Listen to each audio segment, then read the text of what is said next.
Olá, seja bem-vindo ao Papo Biz, eu sou Antônio Neto e o episódio de hoje é daqueles que parecem roteiro de série, mas são vida real do mercado publicitário brasileiro. Não é todo dia que a publicidade vira uma novela corporativa de alto orçamento, talvez a maior fofoca publicitária dos tempos atuais. Hoje a gente vai falar sobre a fusão entre a Omnicom e a IPG. Foi aqui no Brasil que o bicho pegou de verdade. De uma fusão bilionária, passando por pedidos de demissão coletiva e negociações feitas na surdina para conquistar grandes contas. Então, prepara o café, porque esse episódio é cheio de camadas.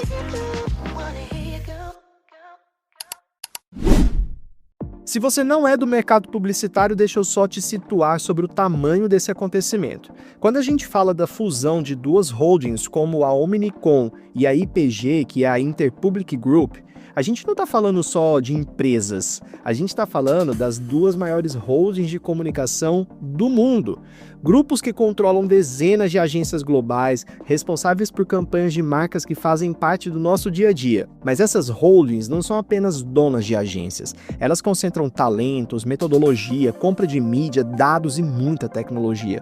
E talvez o mais importante aqui, relações de longo prazo com grandes anunciantes. Por isso, quando a Omnicom e a IPG anunciaram uma fusão, o impacto não fica só lá em Wall Street. Ela desce em cascata, desce para os países, para as operações locais, para as marcas de agências, para os contratos, para as equipes e, óbvio, para a vida real de quem trabalha nesse mercado.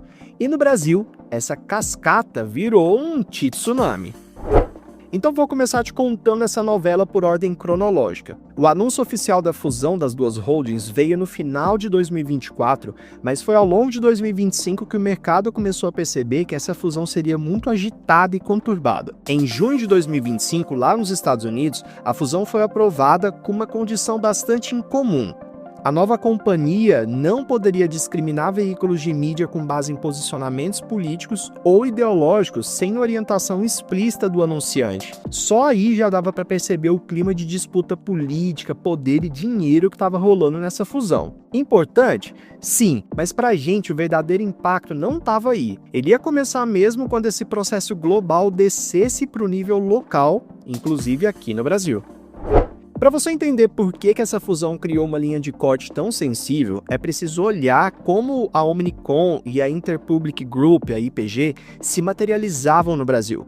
Antes da fusão, a Omnicom operava no país com redes como a TBWA, a BBDO e a DDB, que aqui se traduziu em nomes de agências como a DM9 e a Africa Creative, além, claro, de estruturas locais muito consolidadas como a Liu Lara TBWA. Já o IPG estava muito presente por meio das operações como a Macan, a FCB e a Mullen Lowe. Quando esses dois ecossistemas se fundem, o problema deixa de ser abstrato e vira muito concreto. Algumas dessas operações passam a disputar espaço, escopo e relevância dentro do mesmo grupo.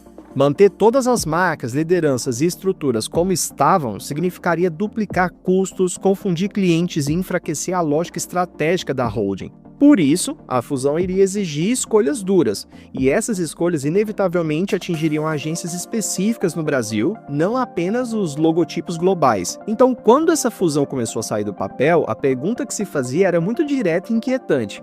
Como essa reorganização global vai redesenhar o mapa das agências no Brasil? Quem perde relevância, quem ganha poder, quais marcas deixam de fazer sentido dentro de uma lógica de consolidação?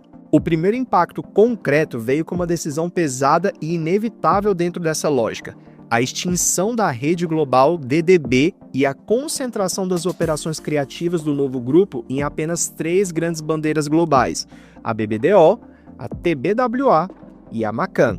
Para quem não é do mercado, isso precisa ser traduzido. Essas redes, elas não são apenas marcas de agências. Elas funcionam como verdadeiras escolas criativas globais. Trabalhar numa DDB, por exemplo, não é apenas ter um emprego, é fazer parte de uma linhagem criativa reconhecida no mundo inteiro. E aqui entra um ponto central para entender o Brasil. No mercado brasileiro, a DDB se materializava na agência DM9, não só como um escritório local, mas como uma das agências mais icônicas da história da publicidade nacional, responsável por campanhas emblemáticas, talentos consagrados e uma cultura criativa muito própria. Com o fim da DDB como rede global, a DM9 deixaria de ser apenas uma grande agência para se tornar um epicentro de uma reorganização cheia de incertezas. Foi aí que a fofoca deixou de ser corporativa e começou de fato a feder a bastidores.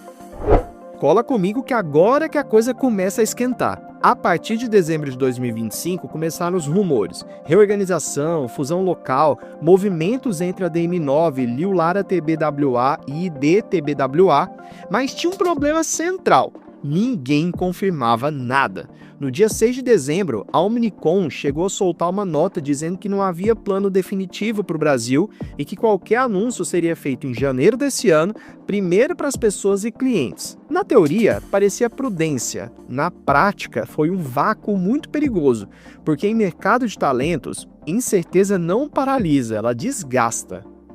E aqui a história começa a mudar de tom. Na virada do ano, o clima de indefinição deixou de ser ruído e virou uma tensão interna muito forte.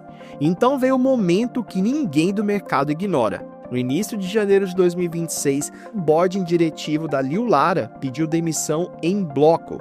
Não foi um nome, não foi um atrito pontual. André Abud, Elise Passamani, Maria Pirajá, Raquel Messias e Rodrigo Totma, lideranças sêniores com décadas de mercado, decidiram sair juntos. No dia seguinte, veio um outro golpe muito simbólico. A Márcia Esteves, que é sócia e presidente da Liu Lara até então, iniciou as negociações com o grupo Omnicom para sua própria saída. Esse tipo de movimento nunca é só sobre cargos.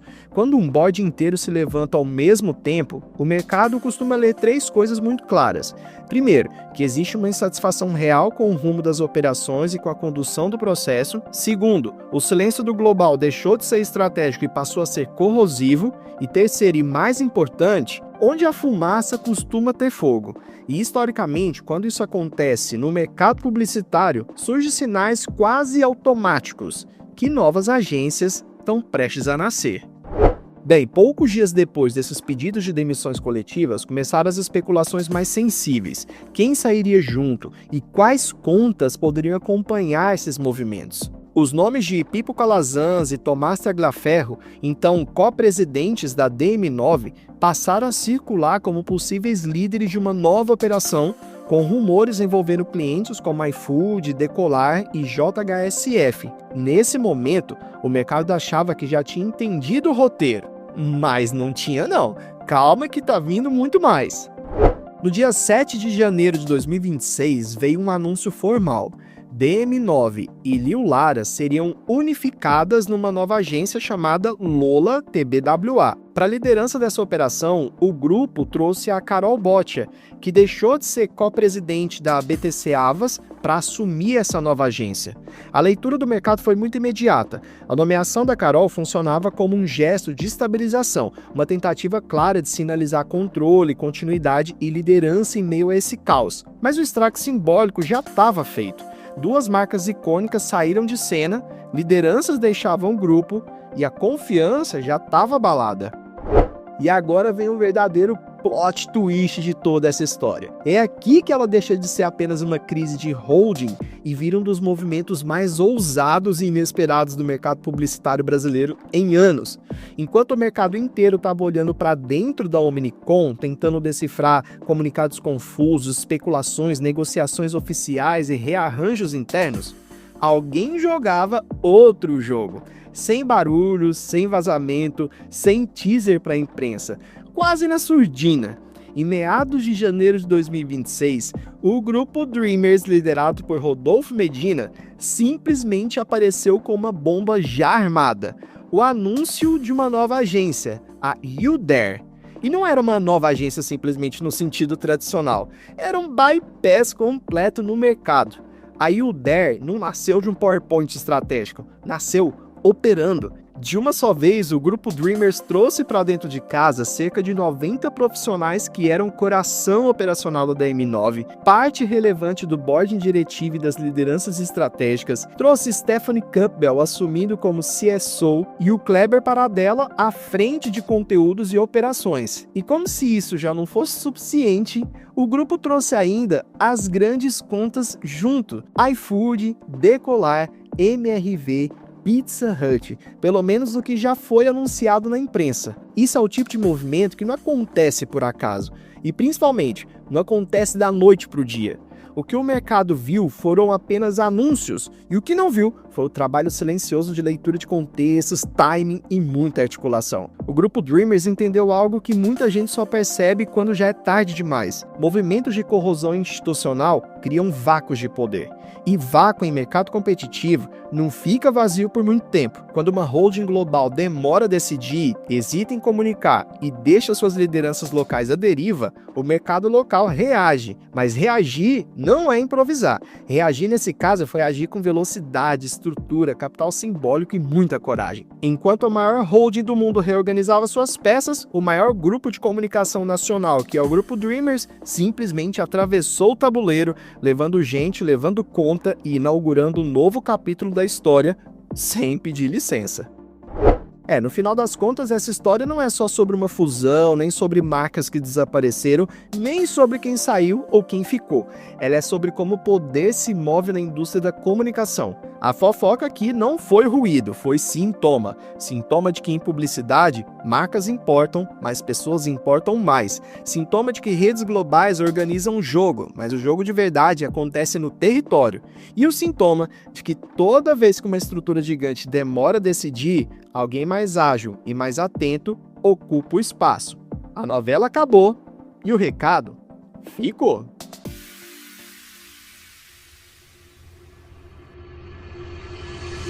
Se você gostou desse episódio, não esqueça de seguir o Papo Biz no seu aplicativo de podcast favorito. Compartilhe com seus amigos e me siga nas redes sociais @FreitasNeto, Neto com 2 T's, para mais conteúdo sobre marketing, negócios e comportamento do consumidor. Até a próxima!